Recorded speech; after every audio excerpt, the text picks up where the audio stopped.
우리 주님께서 부활하심을 기념하는 정말 기쁘고 좋은 날, 이렇게 우리 교회를 사랑하시사 하나님을 평안 가운데 예배하게 하시니 감사합니다. 하나님, 오늘도 예배를 위해서 애쓰고 수고하는 헌신자들이 참 많습니다. 우리 헤세드 찬양팀, 또 시온 찬양대, 또 청수며 꽃꽂이며 영상이며 방송이며 조율봉사며 교학교 교사와 주방봉사 및 안내와 차량봉사로 애쓰고 수고하는 귀한 성들들이 참으로 많습니다. 하나님, 특별히 우리 김선희 집사님 먼 곳에 가셨다가 건강하게 귀국하게 하시니 감사합니다. 계획할 일이 주안에서 더 잘 풀리게 하여 주시옵소서. 오늘 또 이렇게 시온 찬양대에 김대식 권사님, 우자는 권사님, 황전영 집사님 참여할 수 있도록 인도하심을 감사합니다. 우리 시온 찬양대의 모든 대원마다 하나님의 은혜가 충만하게 하여 주시옵소서. 어제는 부활절 맞이, 세 번 맞이 교회 대청수가 했었는데 많은 성도께서 애쓰고 수고하셨습니다. 특별히 청남성의 청년선교회 회장님을 비롯한 모든 임원들에게 하나님 갑절의 은혜를 더하여 주시옵소서. 하나님 아버지여, 하나님 우리 황은석 권사님, 사려하는 권사님 중환자실에 입원해 계십니다. 하나님 찾아주셔서 위로하여 주시고 그 어떤 것으로 얻을 수 없는 하나님의 위로와 평강을 허락하여 주시옵시며, 우리 이상호 집사님은 또 입원하셔서 내일 회전막 골격 뭔가 끊어진 것을 수술한다고 하는데 수술이 잘 되도록 하나님 도와 주시옵소서. 병주에 있는 성도들 하나님 치료해 주시사 오늘도 힘내어서 주님 앞에 나와서오니 예배 마치고 돌아갈 때 하나님의 치유를 발견하며 찬양 올려드리게 하여 주시옵소서. 하나님 아버지여, 말씀을 주시옵소서. 주시는 말씀으로 인하여 우리 가운데 믿음의 역사가 더하게 하시고 영의 눈이 활짝 열리게 해주시고, 엠마오로 향하던 두 제자에게 주님께서 말씀 주실 때 그 심령이 뜨거워진 것처럼 우리의 심령이 뜨거워지는 은혜가 있게 하여 주옵소서. 간절히 구합니다. 성령님 이곳에 임하셔서 운행하여 주시사 우리 가운데 있는 모든 혼돈과 공허와 무질서를 다 흥합을 물리쳐 주시고 하나님의 은혜의 빛으로 충만하게 하시고 창조의 질서가 회복되게 하시고 하나님의 은혜의 임의로 충만하게 하여 주시옵소서. 말씀이 우리 가운데 역사하게 될 줄로 믿습니다. 주시는 말씀으로 인하여 우리 영이 살게 하여 주옵소서. 하나님, 성경대로 부활하심이라는 말씀을 주실 때 마음판에 새겨지게 하여 주시고 오늘 주시는 말씀이 우리를 변화시키게 하시고 우리를 힘있게 하여 주시고 또 주님의 부활이 실제적 삶에 적용되어지게 하여 주시옵소서. 예수 그리스도 이름으로 간절히 축복 기도합나이다. 아멘. 할렐루야. 오늘 주님께서 사망 권세를 이기시고 부활하셔서 부활의 첫 열매가 되신 날을 기념하는 부활절입니다.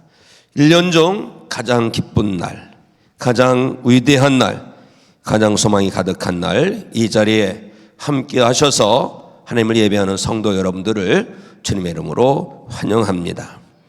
오늘 성도 여러분이 드리는 이 예배가 성도 여러분에게 일생에서 가장 은혜가 되고 가장 기억에 남는 복된 예배가 되도록 하나님께서 은혜를 충만하게 쏟아부어 주시기를 우리 주님의 이름으로 축복합니다. 아멘, 아멘. 잠깐 한번 상상을 좀 해보실래요? 어떤 사람이 성도 여러분에게 이런 말을 한다면 나는 며칠 있으면 죽을 거야. 그리고 죽은 지 사흘 만에 다시 살아날 거야 라는 말을 했다면 성도 여러분은 어떤 반응을 보이시겠습니까? 무슨 말도 안 되는 소리를 하고 있어 라고 할지 모르겠어요. 그런데요, 놀라운 일이 2000년 전에 실제로 일어났다는 것입니다. 2000년 전에 죽었다가 사흘 만에 다시 살아나신 분이 계신데 그분이 바로 우리의 주님 예수 그리스도이시라는 것입니다.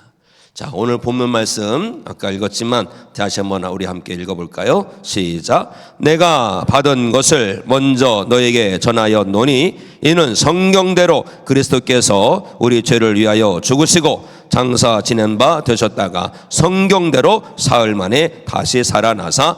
아멘. 성경 구절을 보여주시기 바랍니다. 성경 구절 보면 노란 글씨로 이렇게 해놨죠. 성경대로. 이 말씀에 성경대로라는 그런 단어가 두 번이나 언급되고 있어요. 성경대로라는 것, 이것은 하나님이 어떤 분이시냐는 것을 우리에게 밝히 보여줍니다. 무엇입니까? 하나님은 말씀하시고 그 말씀을 이루시는 분이시다라는 거예요. 이 성경 전체가 그것을 증거합니다. 하나님을 말씀하시고 그 말씀하신 것을 이루신다. 미리 약속하시고 약속하신 것을 반드시 성취하신다라는 것입니다. 노아에게 홍수를 말씀하셨죠. 노아는 하나님의 말씀을 믿고 하나님 말씀이 참인 줄 믿고 하나님의 말씀에 순종하여 120년 동안 방주를 준비하죠.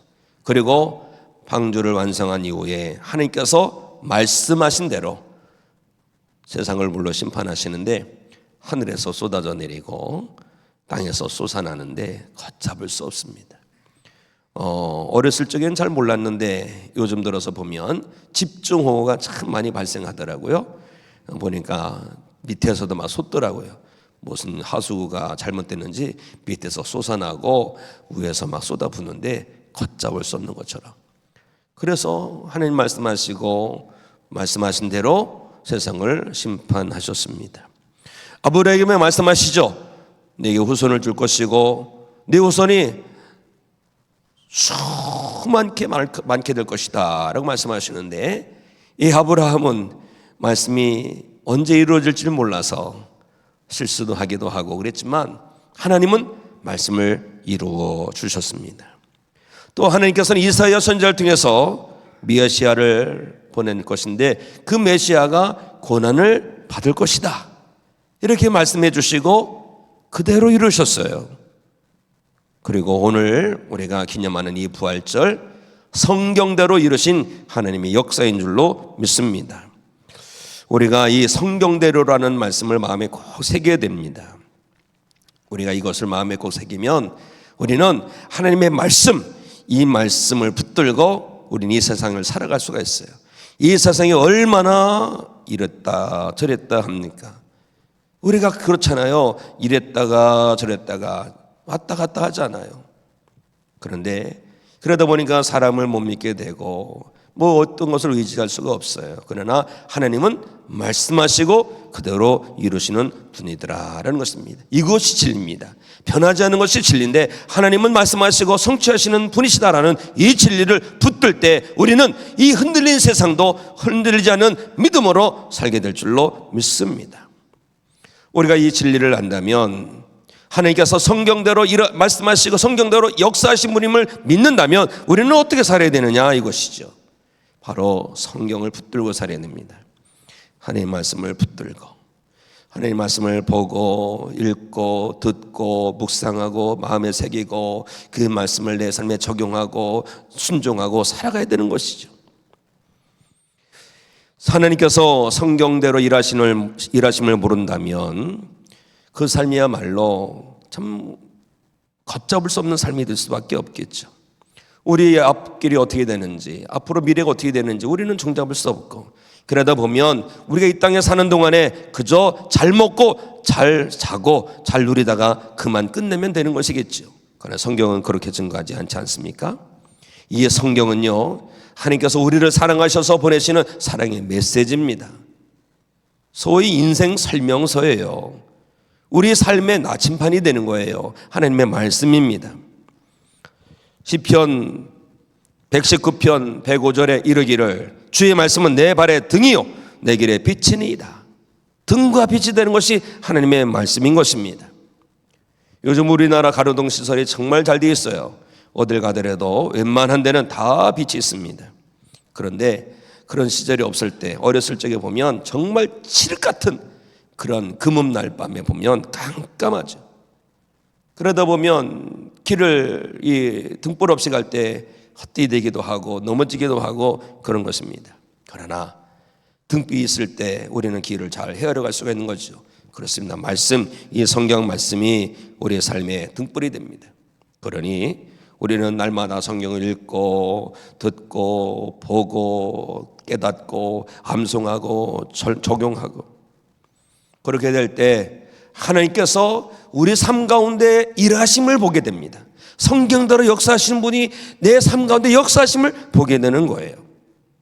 오늘 2부 예배 때는 우리 교회학교 어린이들도 다 함께 예배할 것입니다. 우리 자녀들에게, 우리 후손들에게 성경을 손에 쥐어주시기 바랍니다. 성경, 이 스마트폰을 쥐어주는 부모가요, 왜 그럴까요? 너 잘 되라고 보통 주나요? 아니죠. 귀찮게 하지 말고 이거 갖고 놀아, 이래서 줍니다. 그 아이의 손에 제일 먼저 쥐어주는 것이 스마트폰이에요. 스마트폰은요, 전자시대의 아주 최고의 명품이죠. 이거는 근데 순간적이죠. 촉각, 아주 이례적인 그러한 유의를 줄 뿐입니다. 아이들이 거기에 함몰되어 있다면 이 영원한 진리와 자꾸 멀어지는 거예요. 우리 자녀 자손이 잘 되길 바란다면 하나님의 말씀을 손에 쥐어지고 아들이 하나님의 말씀을 읽는 습관을 들이시기 바랍니다. 하나님의 말씀을 읽으면 그때 용돈도 주고, 하나님의 말씀을 읽을 때 그때도 칭찬도 해주고, 하나님 말씀이요, 지금은 잘 이해가 안 된다 할지라도 우리 아이들이 하나님 말씀을 가까이 하면 그 영이 사는 거예요. 영이 살고, 영이 살아야지 하나님의 역사가 범사에 임하게 되고, 하나님께서 이끄시는 인생이 되고, 하나님께서 귀하게 쓰시는 인생이 될 줄로 믿습니다. 이를 위해서는요, 먼저 우리가 하나님 말씀을 가까이 해야 되는 거예요. 왜요? 성경대로 하나님 역사하시니까. 우리 찬송가에 그렇죠. 어머니가 늘 읽으시던 성경책. 우리 어렸을 적에 보면 어머니, 할머니들이 늘 빨간 색연필 가지고 그렇게 줄을 긋는 거예요. 반들반들 하도록 줄을 긋었어요. 그런데 어느 분을 보니까 성경이 아주 오래된 것 같은데 몇 장 찬송하십시다 하면 떨어지지가 않아. 한 번도 한 바가 떨어지지가 않아. 그러면 안 되는 겁니다. 골동품을 만들지 마시고 너덜너덜너덜 할 정도 돼가지고 그렇게 성경 말씀을 사모하며 살다가 하나님 나라 부름받아 갔을 때 자녀들이 그 성경을 보면서 어머니가 읽으시던 성경책, 여기에 길이 있고 여기에 진리가 있고 여기 이게 빛이었구나, 이걸 깨달아 알고 자녀들도 어머니 아버지가 걸어가신 그 믿음의 길을 가게 되는 거예요. 리모컨 가지고 3번 틀어라 7번 틀어라 싸우지 마시고 성경을 가지고 늘 보고 읽고 듣고 또 함께 있는 찬송을 부르면서 하나님께서 말씀대로 역사하신 것을 발견하고 깨닫고 하나님의 뜻에 순종하여 살아가는, 성경대로 살아가는 믿음의 성도 여러분이 되시기를 우리 주님의 이름으로 축복합니다. 오늘 부활절에 우리가 알아야 될 말씀이 있어요. 우리 예수님의 죽으심은 성경대로의 죽으심이다라는 것입니다. 자, 우리 오늘 말씀 이사야 53장 5절 말씀을 우리 함께 읽도록 하겠습니다. 시작. 그가 찔림은 우리의 허물 때문이요 그가 상함은 우리의 죄악 때문이라. 그가 징계를 받음으로 우리는 평화를 누리고 그가 채찍에 맞음으로 우리는 나음을 받았도다. 아멘. 고린도전서 15장 3절에 이르기를 성경대로 그리스도께서 우리의 죄를 위하여 죽으시고. 이사야 선지자가 예수님 탄생하시기 700년 전에 하나님께서 이사야 선지자를 통해서 예언해 주신 말씀이죠. 성경에 기록된 말씀이 예수님 때 다 이루어집니다. 갑자기 이루어지는 게 아니에요. 하나님은 다 계획해 놓으셨어요. 더군다나 우리가 기도하면 하나님께서 응답하시는데 응답할 때 하나님께서 즉흥적으로 응답하시는 아니에요. 에스겔서 36장 말씀 읽어보세요. 하나님께는 다 계획이 있는데 그래도 이스라엘 족속이 내게 이같이 이루어지기를 구하여야 할지라 그랬어요. 하나님께는 다 계획이 있습니다. 믿으시기 바랍니다. 말씀 이사야 53장 5절 말씀, 그가 찔림은 우리의 허물 때문이요 그가 상함은 우리의 죄악 때문이라. 그가 징계를 받음으로 우리는 평화를 누리고 그가 채찍에 맞음으로 우리는 나음을 받았도다. 골고다 언덕에서 우리의 죄 때문에 주님께서 가진 고난을 겪으셨다는 거예요. 성경대로 고난을 당하신 거예요. 이것은 뭐예요? 성경대로 하나님께서 우리를 죄악 가운데서 구원해내신다는 거예요.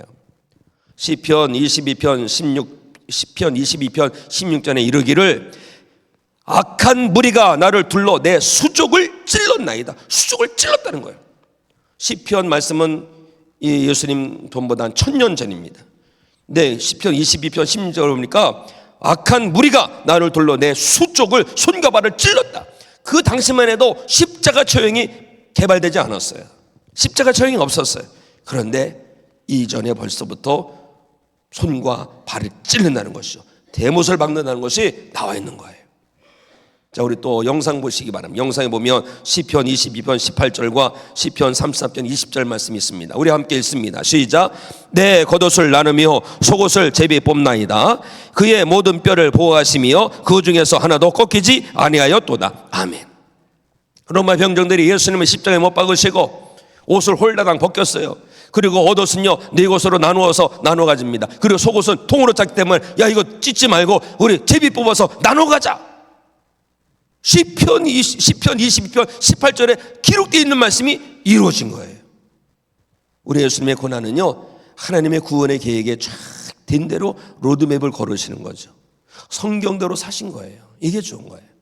우리도 성경대로 살아야 되는 것입니다.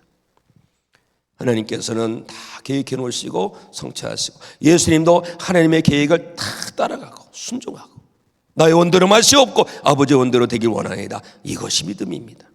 그리고 뼈가 보호하심을 받아서 하나도 꺾이지 않았다 그랬죠. 이 십자가 처형을 받으면 이 사람이 죽었는지 안 죽었는지를 확인하기 위해서 다리를 확 꺾는 거예요. 아주 힘센 아주 병사가 확 꺾으면 뼈가 부를 때 남은 살아있다면 그 고통이 너무나 심해서 와 그 소리를 지르는데 예수님은 완전히 돌아가신 거예요. 그래서 뼈가 하나도 꺾이지 않았다는 거예요. 이것이 다 말씀에 기록되어 있더라라는 겁니다.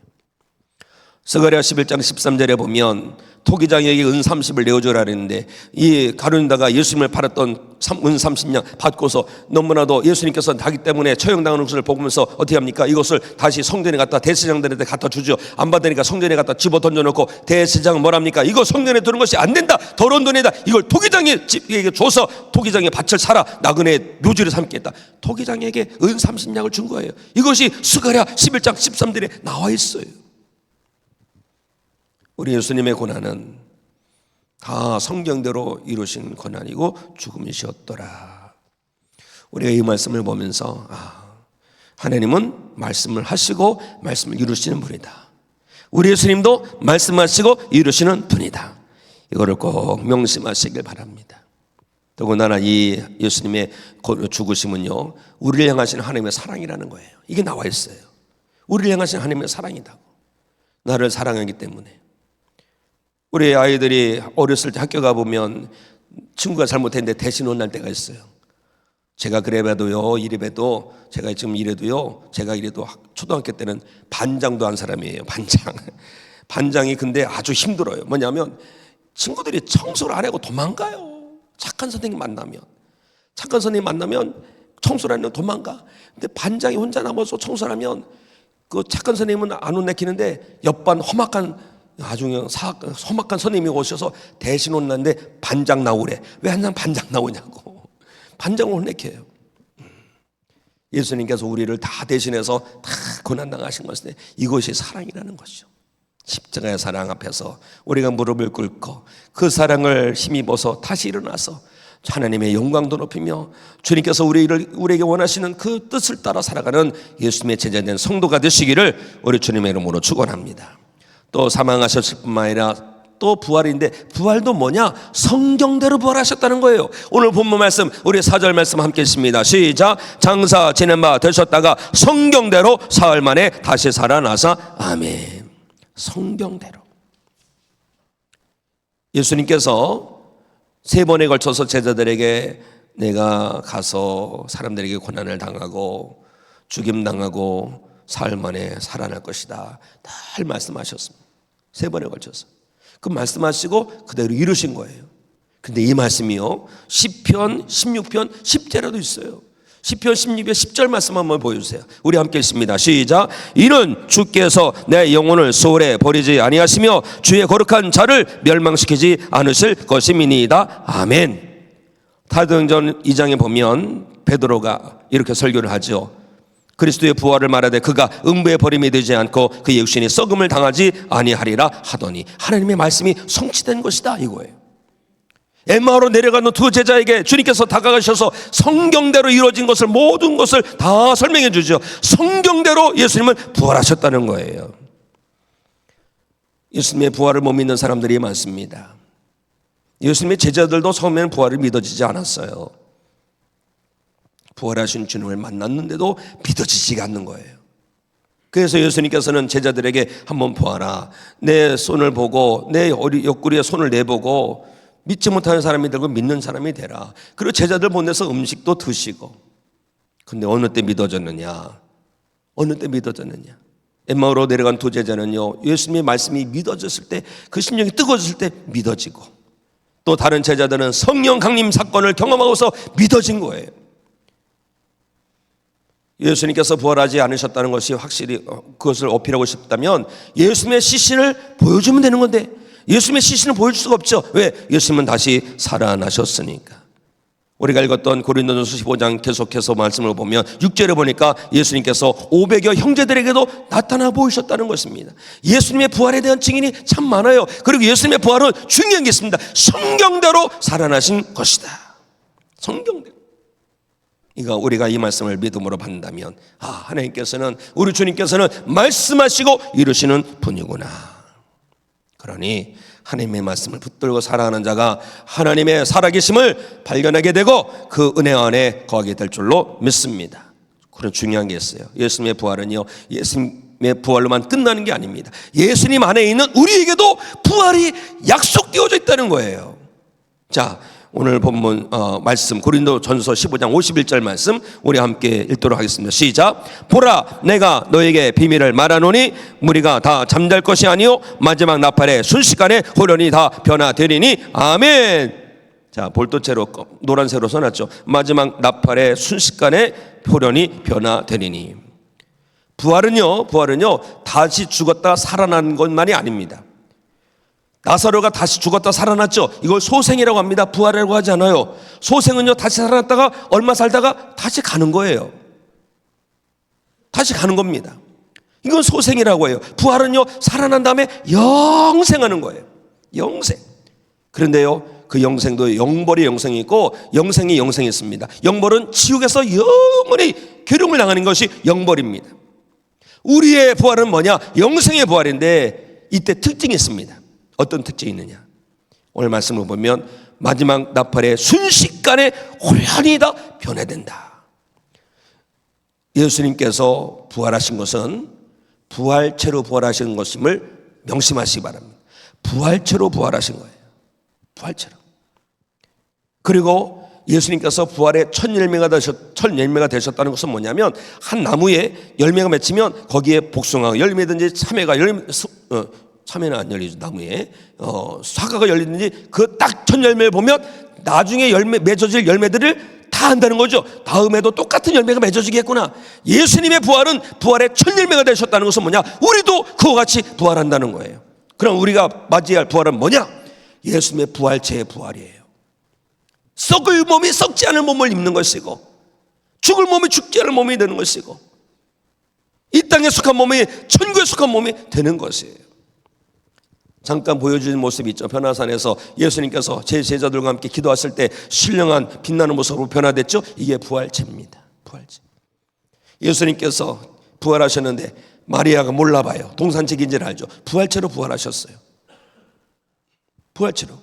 엠마오로 내려간 두 제자들, 예수님이 다가가셨는데 예수님은 알아보지 못했죠. 부활체이기 때문에. 그러나 그들이 하나님의 말씀을, 예수님의 말씀을 받고 떡을 떼어주시며 기도하실 때 영의 눈이 열려서 그분이 부활하신 분이구나, 이걸 알게 되죠.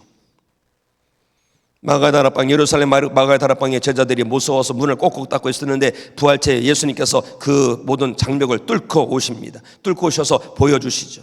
부활체는요, 시공간을 초월합니다. 우리가 부활하지 못하면 예수님께서 우리를 공중에 들리실 때, 공중에 들림 받으면 우리는 또 죽습니다. 부활체가 아니면.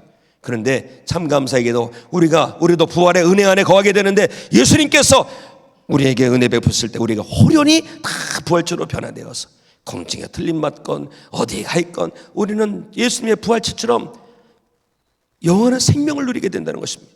이것이 약속 있는 거예요. 약속. 성경대로 우리가 앞으로 부활할 것이다 라는 거예요.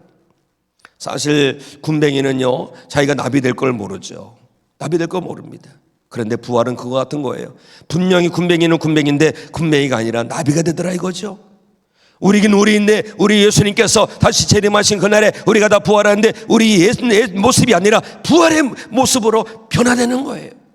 이것이 약속되어졌습니다. 그래서 히브리서 11장 말씀을 읽어보면 사람들이 예수 믿는 것 때문에 갇힌 고문을 당하는데 이들은요 그것을 묵묵히 이겨냅니다. 왜요? 부활을 사모하기 때문에. 부활을 사모하기 때문에. 지금은 내 몸이 비록 고난을 겪는 날짜라도 나는 부활할 것이다. 예수께서 나를 신령한 몸으로 다시 일으켰을 것이다.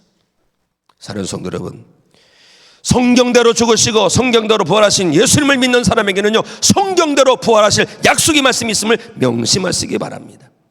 우리가 이 부활의 소망을 가지고 오늘 이 땅에서 어떻게 살아가야 되느냐, 하나님 말씀 붙들고 사는 거예요. 하나님 말씀 붙들고. 예수님께서 하나님 말씀 붙들고 순종해 살으셨더니 하나님께서 일으키시잖아요. 죽기까지 복종하셨더니 하나님께서 일으키시잖아요. 우리도 죽기까지 복종할 때 하나님께서 우리를 부활의 은혜 가운데 일으켜 주실 줄로 믿습니다. 사랑하는 성도 여러분, 삶이 녹록지 않지요. 또 세상은 깜빡하지요.